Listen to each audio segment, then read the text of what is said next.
Hi, friends. Welcome to the Share Report live video today. We have lots to discuss, and a lot of this is very disheartening, I have to say. Although we knew it was coming after a lot of talk that has been of late about war is coming with Iran due to our supposed allies, our ally Israel.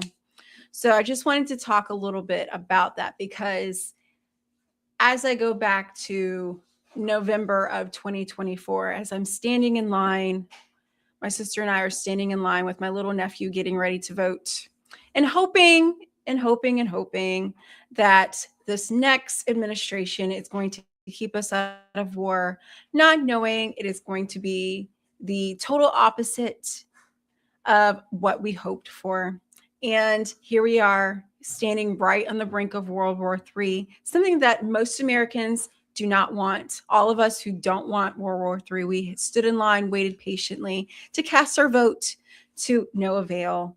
So it is very disheartening to see that this administration in the United States actually wore the flag today just in honor of the of how things are going downhill from now.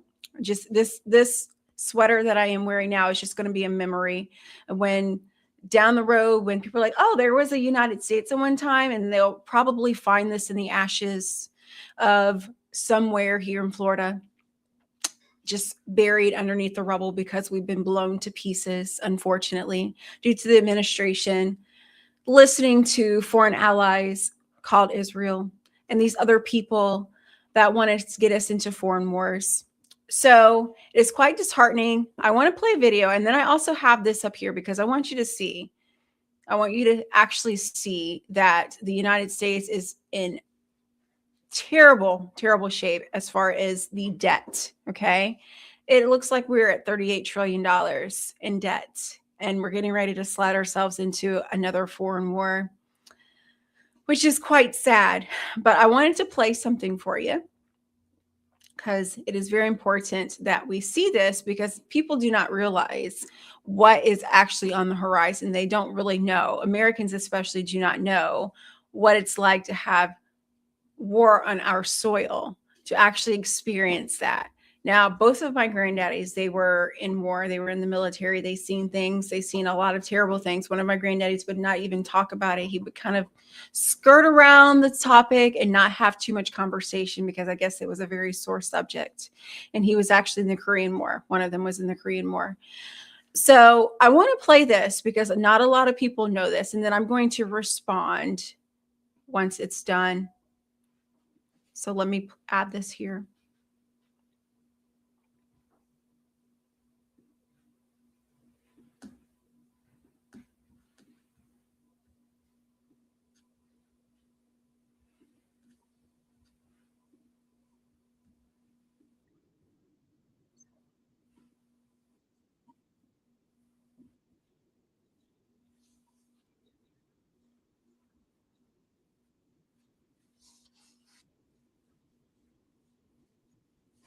That they're going to lose, and they don't have an easy out. They'd convinced themselves that all they had to do was launch this massive strike, because Trump foolishly believes his own nonsense about there's no better, bigger, more powerful military in the world than us. With maybe Israel as a close second, but we are the best and we can do anything. And so they fully intended to try a repeat of what happened on June 13th of 2025, to do a decapitation strike, take out the upper political military leadership.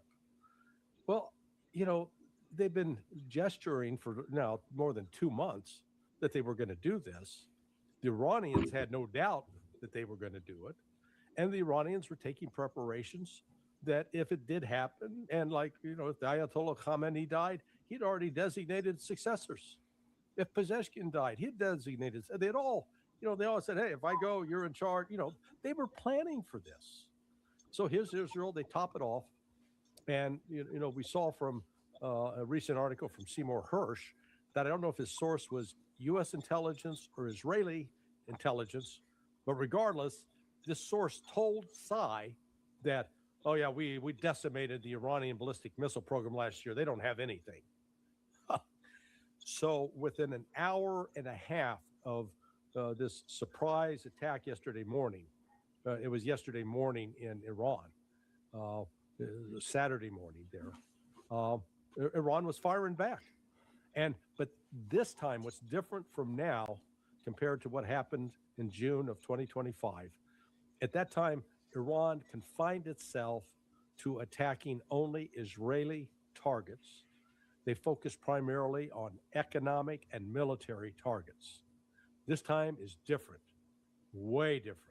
They're going after U.S. bases and installations throughout the Persian Gulf, into Iraq, and the United States is suffering significant material losses. I don't know about human loss at this point.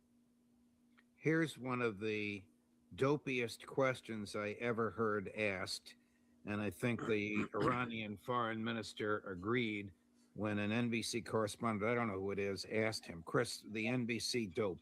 Why is attacking U.S. military bases abroad justified?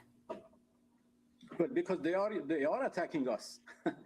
They are U.S. military, installations, facilities, bases who are attacking us. We are under attack. Why don't you, recognize this fact? We are under the attack by U.S. forces in the region. So we have every right to defend ourselves. And how to defend ourselves? We attacked, the U.S. bases. This is obvious. This is a very simple fact. And I hope that, and I'm sure that people would understand that. We are not the one who attacked Americans. We are only defending ourselves. How women in the 19... Okay, so that is actually true. Very, very, very true. Let me slide this back here. Is that it's one thing, and hello to everyone hopping on, it's one thing, Iran saying we're actually defending ourselves. And it's so funny because they say that over and over again about Israel. They have the right to defend themselves. But any other country that Israel attacks, they can't defend themselves. Okay. So it's very, very, very interesting how they like to pick and choose who can defend themselves. So I know a lot of people were like, well, Iran didn't actually officially say that the Ayatollah was actually killed. Okay. So as of what I have researched so far, they have said that he has been killed. The Ayatollah has been killed.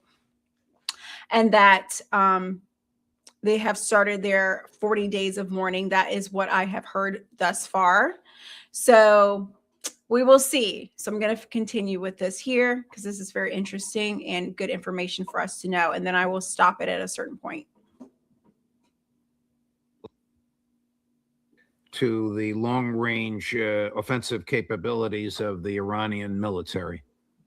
Well, what's happened right now, for example, they made a big point of attacking the Fifth Fleet facility in Bahrain.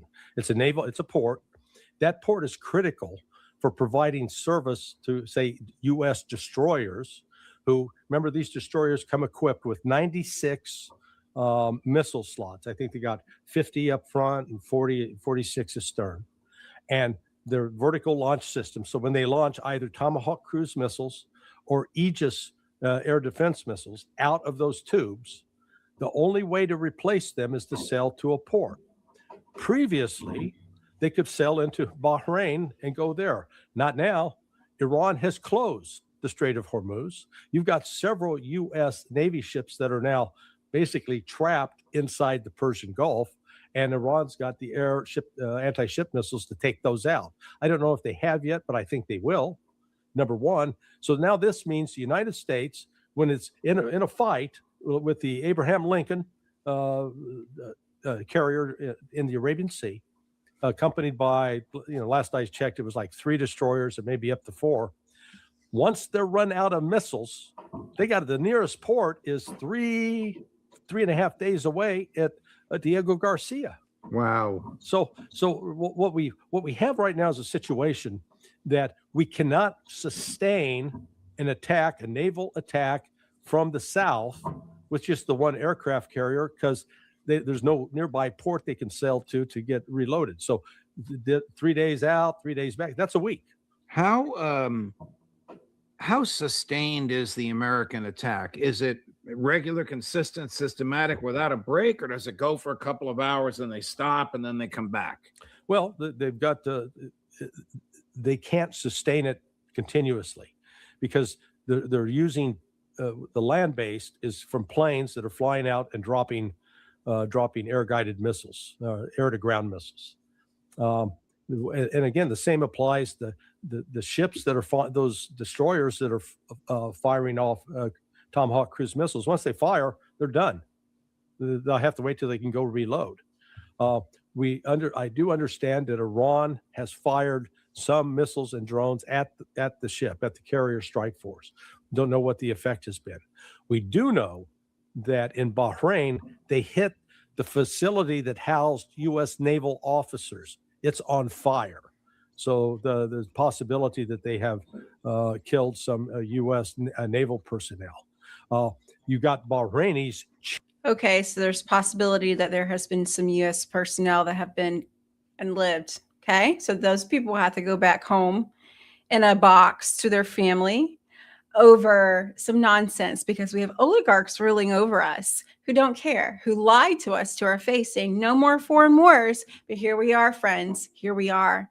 And I find myself frustrated and I don't want to say disheartened because, you know, you can't really put your trust in these evil, wicked people, humanity in general, but I find myself quite annoyed, mostly at my fellow Americans because they're like, wait till midterms. No, let's not wait till midterms. These people need to be impeached. Their stuff needs to be confiscated, taken from them. Remember, they're supposed to be public servants. They're supposed to be abiding by our wishes, and they haven't. And it's crazy to think that we just sit idly by and allow this to happen. I did a little bit of research. And I want to find the part here where he says in this video where he particularly talks about how many young children were killed during this, how the Israel targeted this school, this area, and killed so many girls. And the thing that bothers me most is because America is supposed to be a Christian nation, right? We're supposed to have lots of people who are pro-life.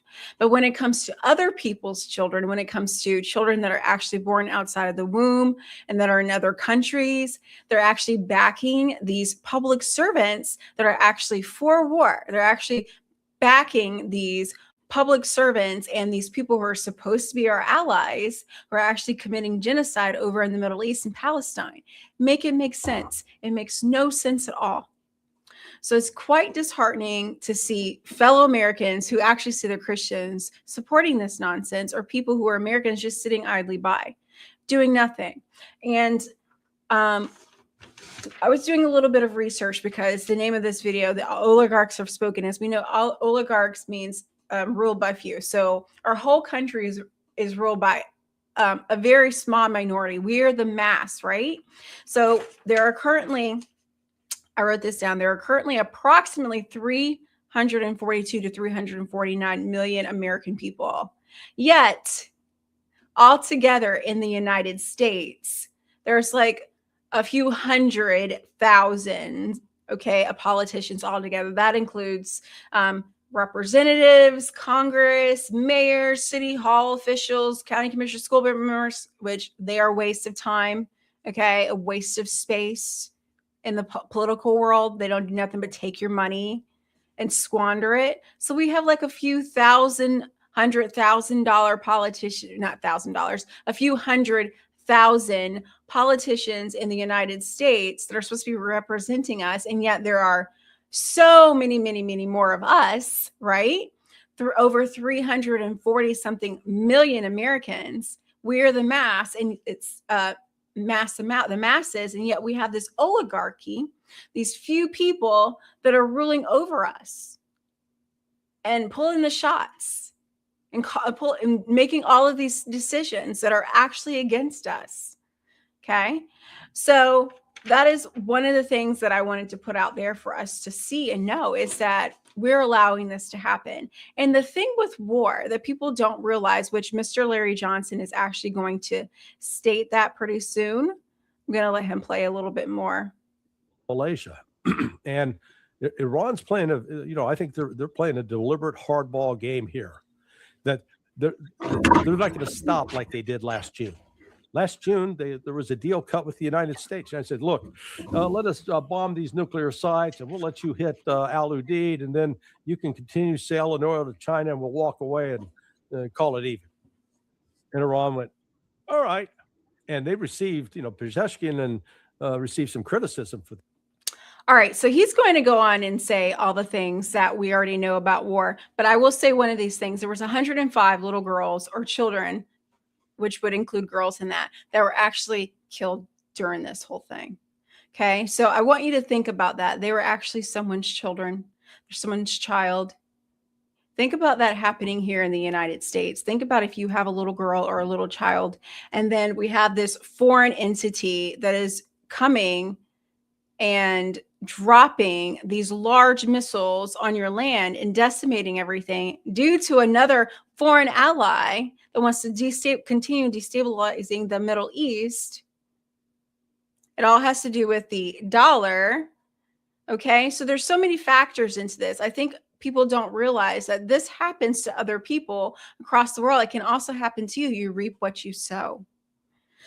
So some of the things that I want us to think about before I wrap up this video is things that war affects. Okay, so I don't think we think about war. It affects a lot of different things. One of them can be a shortage of goods. Okay, it affects oil. Oil is expected to go way up. I just seen the most recent price per barrel, and it is insane. Okay, so think that that definitely is going to drastically affect fuel costs. Okay, so if you're on the road like I am for work all the time, okay, and your company has to pay for your gas, or if you're a truck driver or you work in some sort of automotive or transportation kind of business, your fuel costs are going to go up. Okay, and that's money that has to come out of your pocket because politicians, these public servants, don't know how to behave themselves. Okay, so other things that we have here that we consume, not just, consumer goods like electronics and everything, but all the things that we have imported here, because we're not an industrious country anymore like we used to be. All of the things are outsourced and imported. A lot of things are imported in here. And think of one of them being our pharmaceuticals. And lots of Americans are on pharmaceuticals. People need their medication. So think of that. Say you have high blood pressure, okay? You have heart disease. You have some sort of sickness where you have to rely on pharmaceutical, and you can't get it here because our country's in war and fuel costs too much.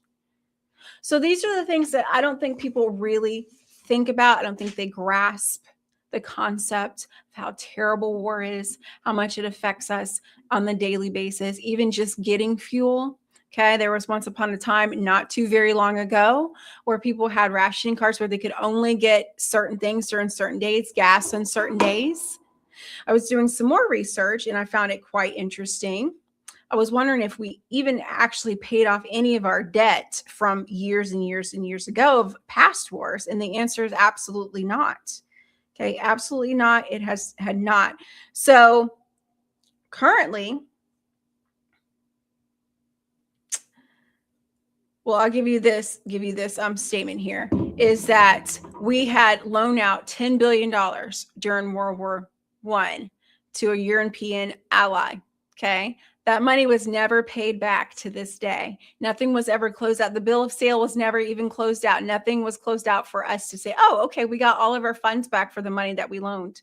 So today that would be equivalent to like $240 billion, okay, due to inflation. So think if World War I, the money that we loaned out to these other countries, our allies, supposed allies, European ally, was never paid for. Think about World War II. Okay. My grandmother was born during that time period. That was in the 40s. And we're heading into World War III. So all of this debt from war accumulating and all this money that we loaned out was never paid back to us.